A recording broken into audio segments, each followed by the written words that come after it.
If you've ever looked at someone successful and thought, they're just lucky, that could never be me, then this message is for you.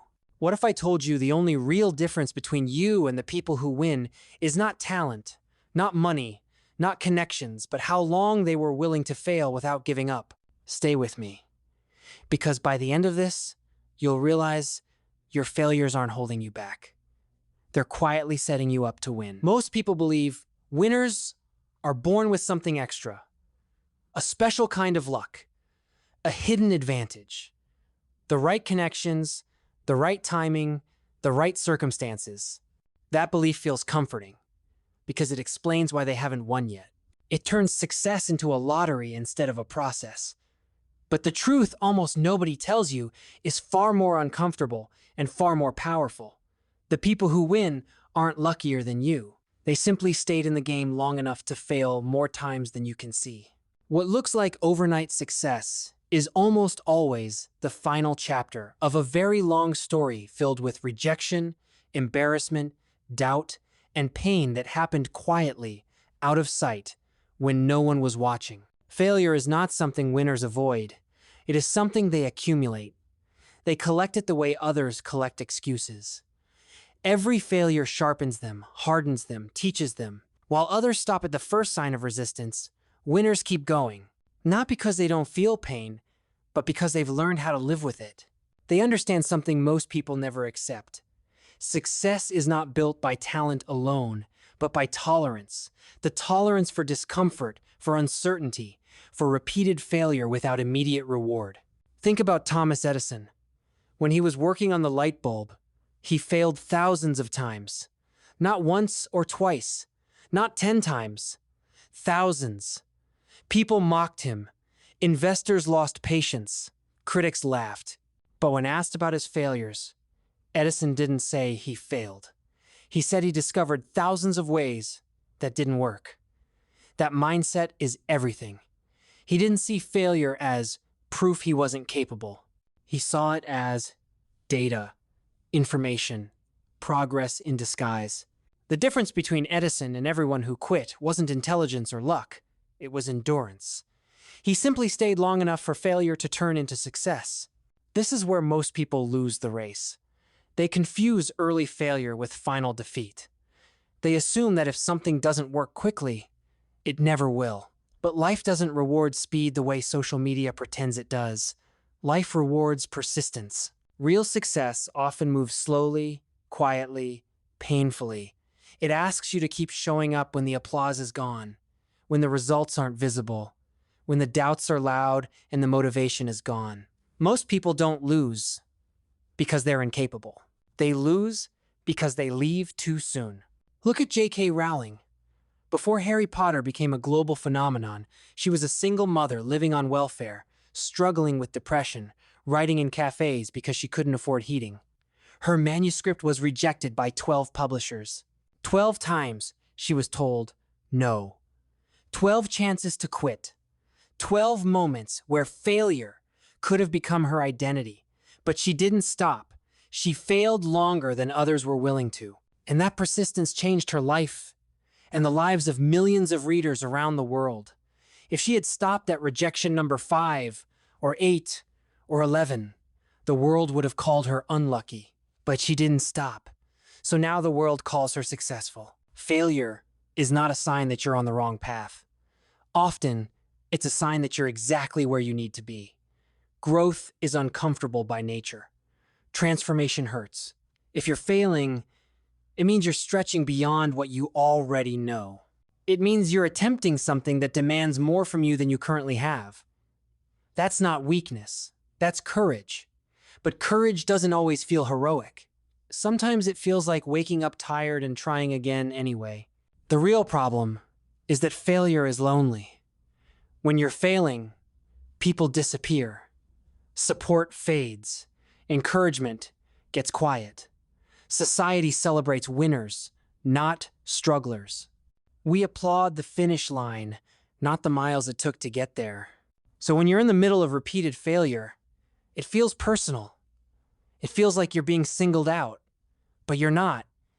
You're just in the phase that most people refuse to stay in. Michael Jordan is often remembered for his championships, his game-winning shots, his legendary confidence. But fewer people remember that he was cut from his high school basketball team. That moment crushed him. He went home and cried. He felt embarrassed and small. But instead of letting that failure define him, he used it as fuel.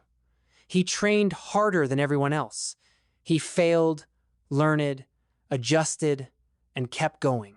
Even later in his career, Jordan missed thousands of shots, lost hundreds of games, and failed again and again under pressure. His greatness wasn't built on perfection. It was built on his willingness to fail publicly and repeatedly without quitting. Failure teaches lessons that success never will. Success can make you comfortable. Failure forces you to become resourceful. It strips away ego and reveals truth. It shows you what works, what doesn't, and where you need to grow. Every time you fail, you gain experience. And experience compounds. The person who has failed 10 times has learned more than the person who never tried. The person who has failed 100 times is dangerous because they've seen the patterns. They know what to expect. They are no longer afraid. Fear is what stops most people from failing longer. Fear of embarrassment. Fear of judgment. Fear of being seen as foolish. But here's the paradox. The same people you're afraid of disappointing will forget about your failure in minutes. They're too busy worrying about themselves. Yet you carry that fear for years, letting it shrink your dreams and limit your actions. Winners understand this truth early. Other people's opinions are temporary, but regret lasts.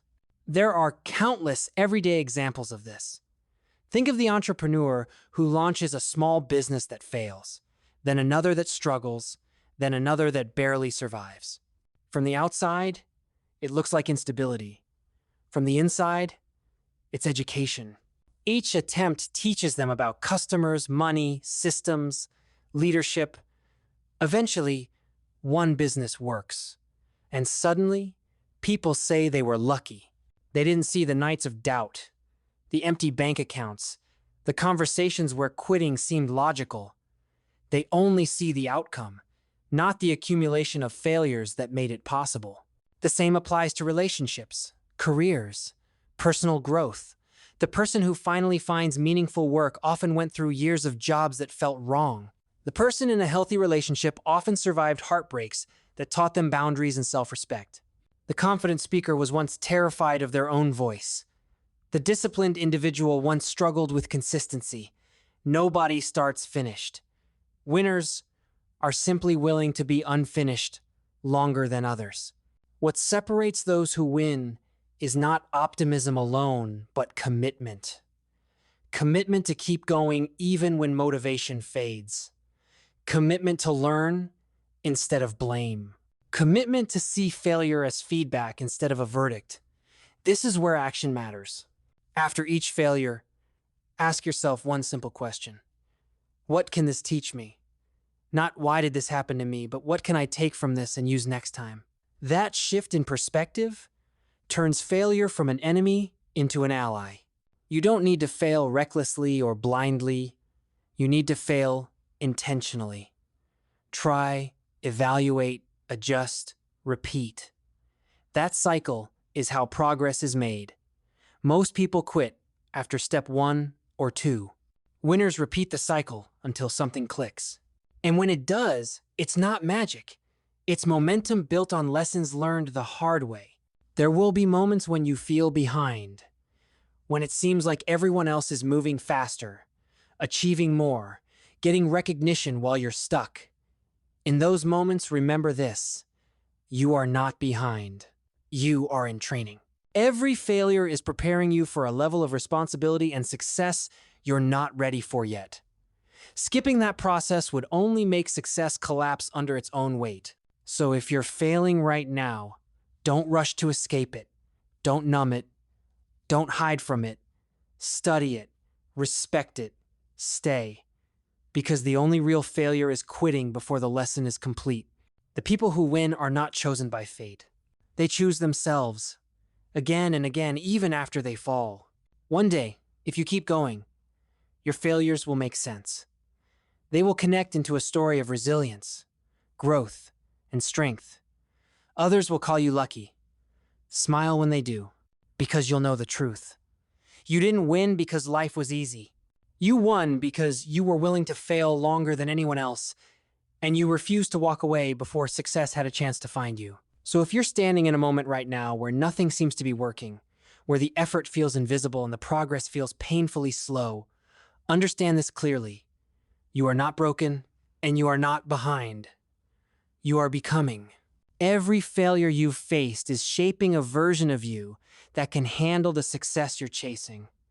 This is the season where strength is built, where clarity is earned, where your future self is quietly being prepared. Don't run from this part of the journey. Own it. Decide today that you will be the kind of person who doesn't quit when things get uncomfortable. Decide that failure will no longer be your stop sign, but your teacher. Take one lesson from your last setback and apply it immediately. One adjustment, one brave step forward. That's how momentum starts. Not with perfection, but with persistence. One day, sooner than you think, you'll look back at this version of yourself, the one who kept going when it was hard, and you'll realize this was the moment everything changed. Stay in the fight. Stay in the process. Fail again if you must, but fail forward. Because the life you want is not waiting for you to be lucky. It's waiting for you to be relentless.